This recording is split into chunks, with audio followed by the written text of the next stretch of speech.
माननीय अजितदादांनी आणि माननीय मुख्यमंत्री एकनाथजी शिंदे साहेबांनी मान्यता दिली। 144 अधिकाऱ्यांची पद ही राज्य एमपीएससी म्हणजे राज्य लोकसेवा आयोगाच्या मार्फत आपण भरण्यासाठी राज्य लोकसेवा आयोगाला विनंती केलेली आहे। त्यांनी त्याच्यामध्ये काही अभ्यासक्रम त्यांना सुधारित करून हवा होता आमच्या विभागाचा। त्याच्यासाठी मी आमच्या 2 अधिकाऱ्यांची नियुक्ती केली होती। आमच्या अधिकाऱ्यांनी तो सुधारित अभ्यासक्रम सुद्धा मान्यतेसाठी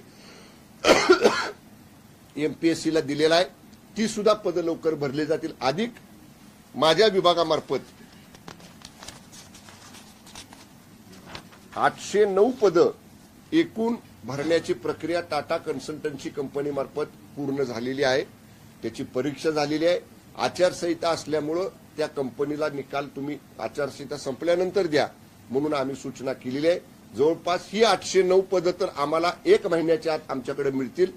ती एकाच 10 किंवा जे काही प्रमाण असेल त्याप्रमाणे त्यांना एका जागेसाठी 10 लोकांना मेडिकल ग्राउंडला फिजिकल ग्राउंडला म्हणजे जे फिजिकल फिटनेस आहे पोलिसांचा जसा असतो त्याच्यासाठी आपण या ठिकाणी निवड विभागीय क्षेत्रीय स्तरावरती करणार आहोत।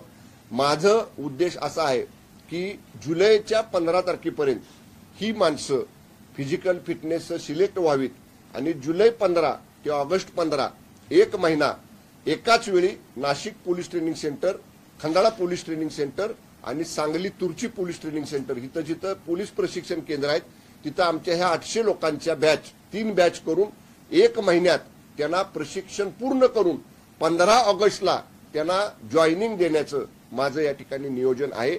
ही जागा भरल्यानंतर विभागामध्ये मी एक ज्याला आपण रिऑर्गनायझेशन म्हणतो ते रिऑर्गनायझेशन माझ्या उत्पादन विभागाचं करणार आहे, जेणेकरून फ्लाइंग स्क्वॉडची संख्या आपण वाढवणार आहे, तपासणी नाक्यांची संख्या आपण वाढवणार आहे आणि फ्लाइंग स्क्वॉड वरती सुद्धा एक संनियंत्रण ठेवण्यासाठी एक यंत्रणा असावी या बाबतीतलं सुद्धा प्रस्ताव तयार करण्याचे आदेश कालच मी उत्पादन शुल्क विभागाच्या आयुक्तांना दिलेले आहेत।